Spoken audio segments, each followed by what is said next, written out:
We live in a very dangerous world. Nearly 500,000 people are killed each year at the hands of another person. These crimes occur in every region of the world, but here are 5 of the most extreme cases.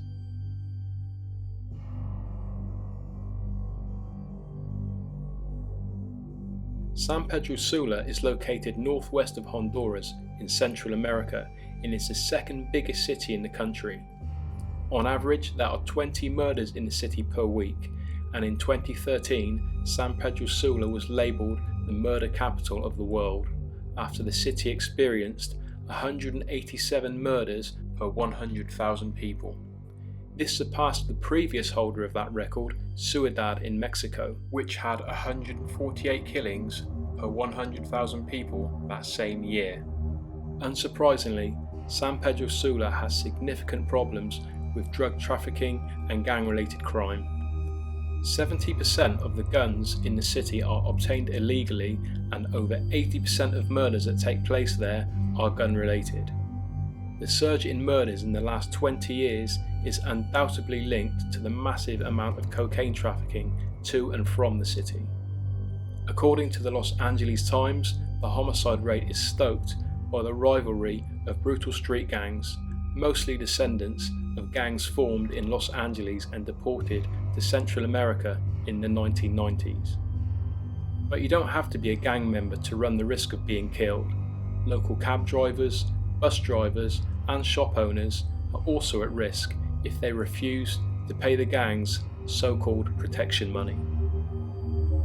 The morgues are said to be open all hours, and one local mortician is reported to have said, "Satan himself lives here."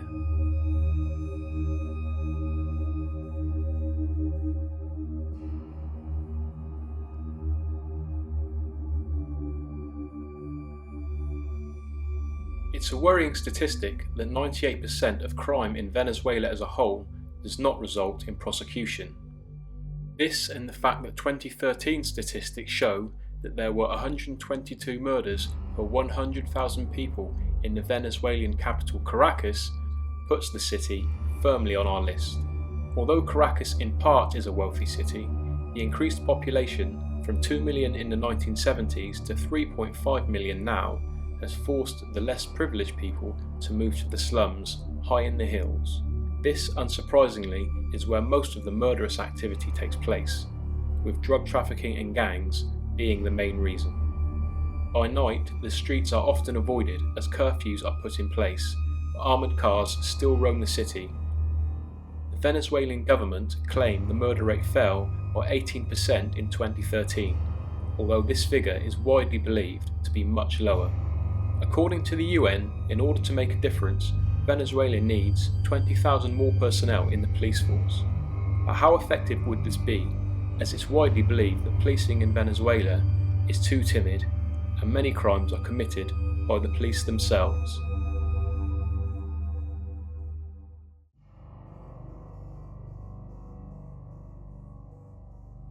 Although St. Louis's 50 murders per 100,000 people is low compared to the previous entries on our list, it is still the most notorious state in the US for homicide, with Detroit coming in a close second. The city's murder rate has not improved over the last 2 years, and 2015's grand total is expected to beat that of 2013. The worst year to date for the city was 1993, when there was a grand total of 267 murders. That equates to 67 people murdered per 100,000. Having said this, it's worth mentioning that the city's population was higher back then, with about 387,000 inhabitants, compared to 317,000 today. So to meaningfully compare then and now, you need to look at the ratio of victims per resident, rather than the general number of deaths. That said, the 90s were still worse in St. Louis than they are today. The majority of murders in the city are said to be concentrated to only 5% of the city blocks. This concentration shows that, like many murderous cities, St. Louis still has many safe areas to visit, and many residents have been reported to say that the city has been misrepresented.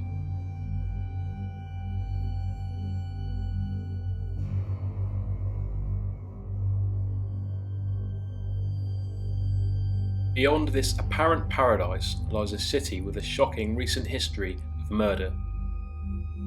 Back in 2005, Jamaica as a whole had the highest murder rate in the world, with 1,674 killings, meaning that there were 58 killings per 100,000 people. It was reported to be more than that in 2009, but since 2011 the rate has seen a steady fall. But its capital, Kingston, remains high on the world's murder rate list, and in 2014, depending on which report you read, it is said to be rated somewhere between 6 and 10.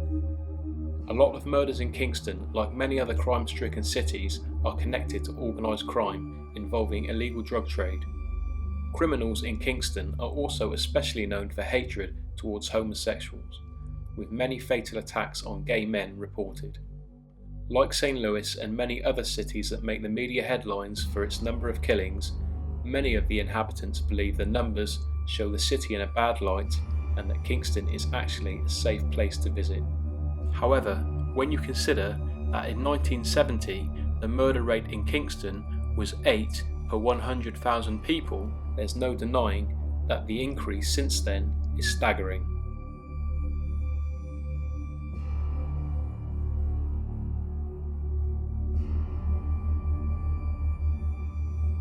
In 2014, Cape Town recorded an average of 58 murders per 100,000 people, making it not only the most violent city in the country, but also the entire continent, overshadowing Johannesburg's similar reputation. In fact, the city has seen a steady increase in homicide in the last few years. Unlike most of the cities mentioned, gang-related crime is not the main reason for murder in Cape Town. Currently, domestic arguments are the most likely cause. In 2013, domestic homicide accounted for a third of the murders in Cape Town, with gang-related murder being the second and accounting for 18% of cases. The infamous Cape Flats is the worst affected area.